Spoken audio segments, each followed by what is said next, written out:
Hello, and welcome back. Our last video ended with the Gadianton robbers becoming more and more powerful. In today's video, which covers 3 Nephi chapters 3 and 4, we'll discuss them in more detail, and we'll also talk about the Nephites and Lamanites uniting in their efforts to defeat the robbers. But before we start, here's today's trivia question. As I said a second ago, the Nephites and Lamanites will unite to defeat the robbers. In fact, they'll gather into one large body or group. How long do they remain in this big centralized group before they return to their homes? Okay.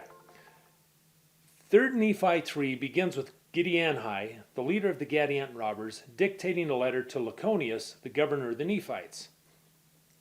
It's easy to picture the Gadianton robbers as atheists who didn't care about God. But it seems that they were more than that. They were anti-religious.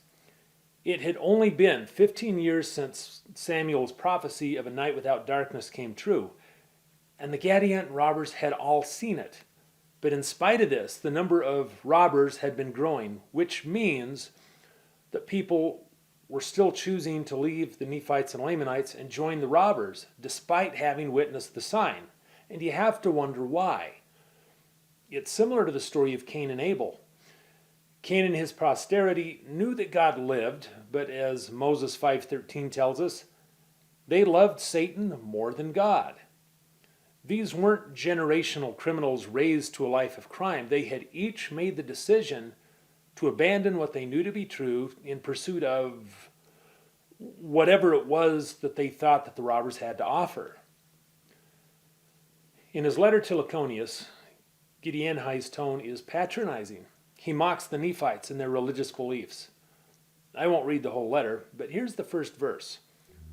Laconeus, most noble and chief governor of the land, behold, I write this epistle unto you, and do give unto you exceedingly great praise because of your firmness, and also the firmness of your people, in maintaining that which ye suppose to be your right and liberty. Yea, ye do stand well, as if you were supported by the hand of a God, in the defense of your liberty and your property in your country, or that which ye do call so. But their victories weren't a result of God's protection, Giddianhi implied. They were luck, and their luck had run out, and they shouldn't count on any more victories. As he worded it, and it seemeth a pity unto me, most noble Laconeus, that ye should be so foolish and vain as to suppose that ye can stand against so many brave men who are at my command, who do now at this time stand in their arms, and do await with great anxiety for the word, go down upon the Nephites and destroy them. But Giddianhi was feeling generous. Rather than conquering the Nephites and taking all their lands by force, he would allow them to peacefully surrender. They would not be enslaved by their conquerors, but become their brethren and partners in all their substance. Give us everything you own, he said, and we will generously share it with you. Giddianhi explained that his was a righteous organization of ancient date whose goal was to restore justice. He explained that the Nephite government had usurped its authority from members of his band, and his errand was to restore these rightful leaders to power. He gave the Nephites a choice. They could give up their lands, property, and government peacefully, or they could lose them by force. But if they did not choose to surrender peacefully, quote, on the morrow month, he would command his forces to come down and destroy them. Laconeus the governor was not afraid of the robbers' threats. He understood that their attacks were successful because the Nephites and Lamanites were all spread out as they needed to be for farming. By contrast, the robbers were all in a single unit that roamed from place to place and attacked at random. So when they attacked, it was the entire might of the robbers' force against an individual city, town, or farm. And even though the robbers were in the minority overall, they always outnumbered the cities or towns that they targeted. Laconeus ignored Giddianhi's demands to surrender their property. Instead, he instructed his people to cry unto the Lord for strength and to bring their families, flocks, and herds to a central gathering place. as well as a lot of food. He caused this gathering place to be fortified and guarded, and he appointed Giddianhi, who was, quote, a great prophet among them, to be commander of all the armies. As their numbers grew, many Nephites thought that they should retaliate against their enemies. They wanted to go into the hills, fall upon the robbers, and destroy them. Giddianhi refused to do this. He said that they could count on God's help only if they were attacked. But if they went on the offensive, even against a wicked oppressor, they would be on their own. Here's verse 21. But Giddianhi said unto them, the Lord forbid. For if we should go against them, the Lord would deliver us into their hands. Therefore, we will prepare ourselves in the center of our lands, and we will gather all our armies together, and we will not go against them, but we will wait till they shall come against us. Therefore, as the Lord liveth, if we do this, he will deliver them into our hands. It took nearly a year for the Nephites to abandon their homes and farms and gather, making it obvious that Giddianhi's threat to attack on the morrow month was just empty talk and bluster. They gathered into the land between Zarahemla and Bountiful rather than being spread out throughout all the land, and they lived close enough together that they could defend themselves as a group.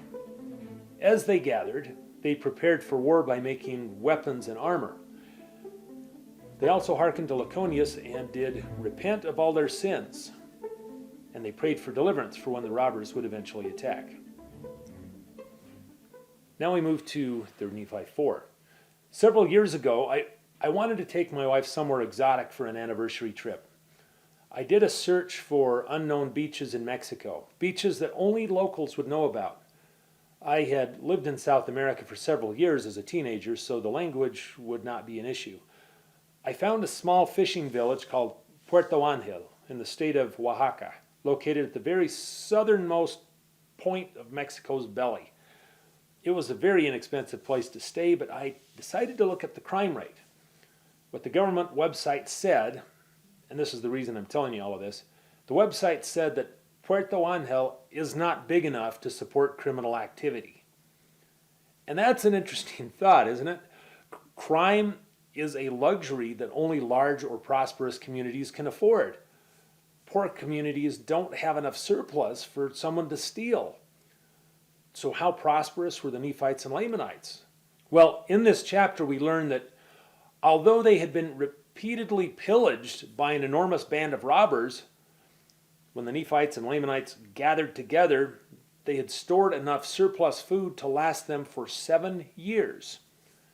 Gadianton's band also seemed to have food and provisions in reserve, although not nearly the quantity that the Nephites and Lamanites had. Anyway, I just thought that was an interesting thing, that prosperity could create enough of a surplus to support a criminal class. 2 full years after promising to attack on the morrow month, the robbers came down from the hills and took possession of the lands that had been abandoned by the Nephites and Lamanites. But the lands had been left desolate. The inhabitants had taken everything with them to the gathering place. Giddianhi, the leader of the robbers, quickly realized that without anyone to plunder, they had no way to survive. Their success as robbers depended on attacking as a group, so they couldn't farm because if they spread out, they would no longer be in a concentrated force and they could easily be defeated. There were no animals to hunt in the abandoned farmlands. The only hunting was in the wilderness. Giddianhi realized that if they wanted to survive, they would need to attack the centralized body of Nephites and Lamanites. So roughly 6 months after they took possession of the abandoned lands, Giddianhi and his men came to battle against the Nephites. Here's verse 7. And it came to pass that they did come up to battle, and it was the 6th month. And behold, great and terrible was the day that they did come up to battle, and they were girded about after the manner of robbers. And they had a lambskin about their loins, and they were dyed in blood, and their heads were shorn, and they had headplates upon them. And great and terrible was the appearance of the armies of Giddianhi because of their armor and because of their being dyed in blood. Let's spend a minute talking about their appearance. Remember how I said that Gaddianton robbers were an anti-religious group?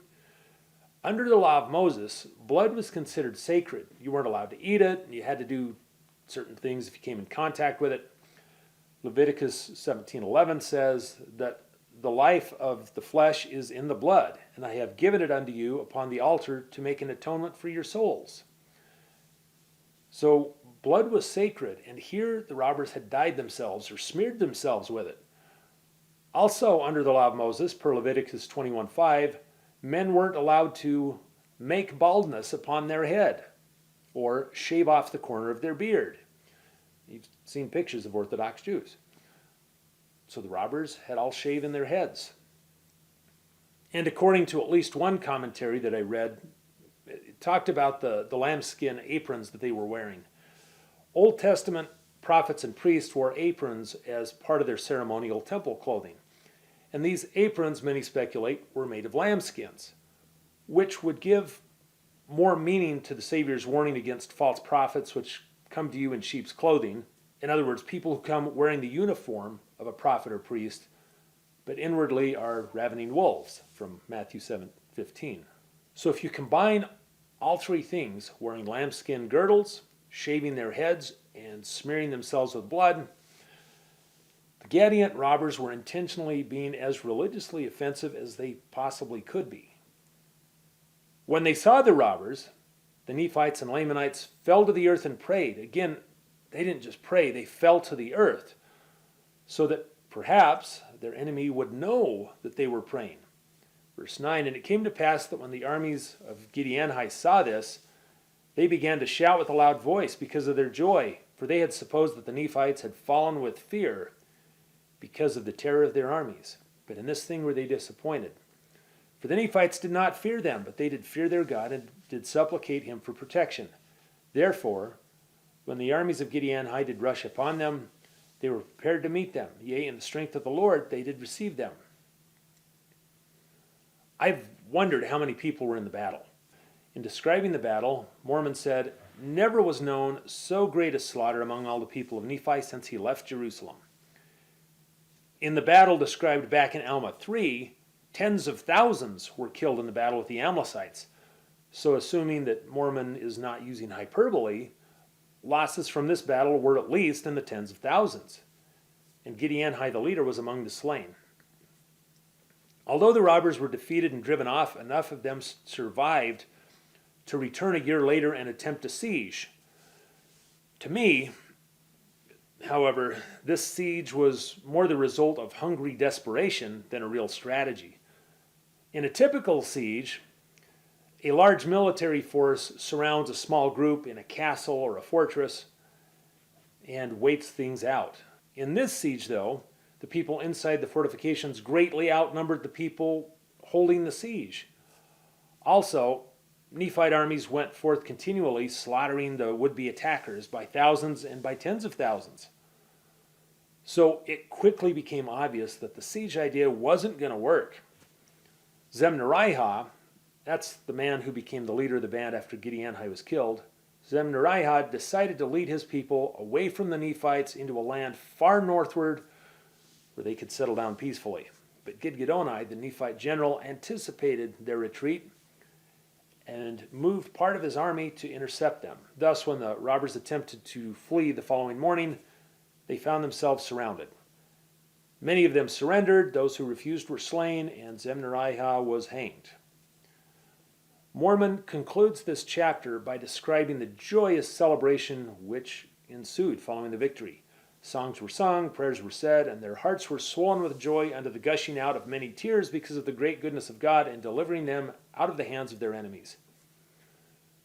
But before we end today, we should answer the trivia question which foreshadows what we'll be talking about next time. The question was how long the Nephites and Lamanites remained in that big centralized group before returning home. They gathered together initially in the 17th year. They defeated the robbers in the 21st year.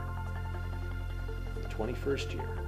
Now 6:1 begins saying, and now it came to pass that the people of the Nephites did all return to their own lands in the 26th year. The 26th year was 5 years after they defeated the robbers. Did you know that they stayed together for 5 extra years after the robbers were gone? what happens when you keep people grouped together that long? That might feel like too long for some folks, and it makes you wonder if there might be some sort of backlash when everyone is eventually set free. That's a preview. Comments are welcome. Subscribe if you haven't, and we will see you next time.